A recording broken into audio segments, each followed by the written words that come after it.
Você já pensou como a Terra, que pesa 60 quintilhões de toneladas, foi medida em tempos antigos, sem qualquer instrumento de precisão? Antes de responder a essa pergunta, primeiro precisamos saber a forma da Terra. Já no século VI a.C., o matemático grego Pitágoras propôs a ideia de que a Terra é esférica, mas essa ideia foi fortemente contestada pelos defensores da teoria da Terra plana.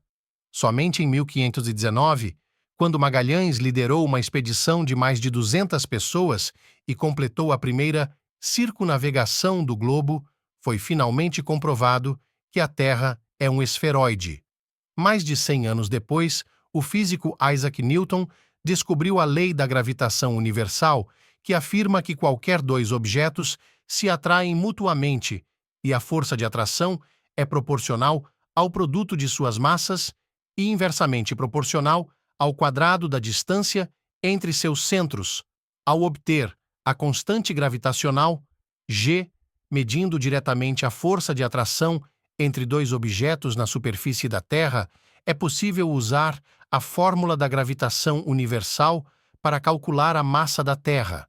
No entanto, como a força de atração entre objetos geralmente é extremamente pequena e difícil de medir, isso foi um desafio para os cientistas por muito tempo. Foi só em 1798 que o físico britânico Henry Cavendish resolveu esse problema secular. Ele pendurou um fio fino no centro de uma barra de madeira leve e prendeu pequenas esferas de chumbo nas extremidades da barra para criar um aparato simples. Em seguida, Cavendish colocou duas esferas de metal maiores ao lado dessas pequenas esferas, e a força de atração entre as esferas fazia com que o fio sofresse uma leve torção. Ele fixou um pequeno espelho no fio para refletir um feixe de luz em uma régua graduada.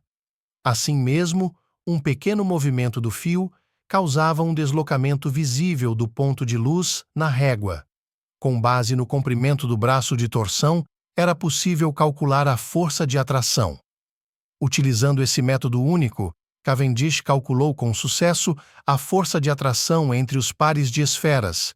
Em seguida, com a distância entre os centros e a massa das esferas, assim como a diferença entre a força gravitacional na superfície da Terra e a atração entre os pares de esferas, ele finalmente calculou a massa da Terra como 6,0 x 1024 kg.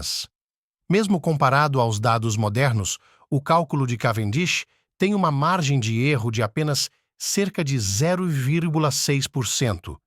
Isso faz com que os cientistas admirem a sabedoria humana de séculos atrás, que pode ser muito mais impressionante do que imaginamos.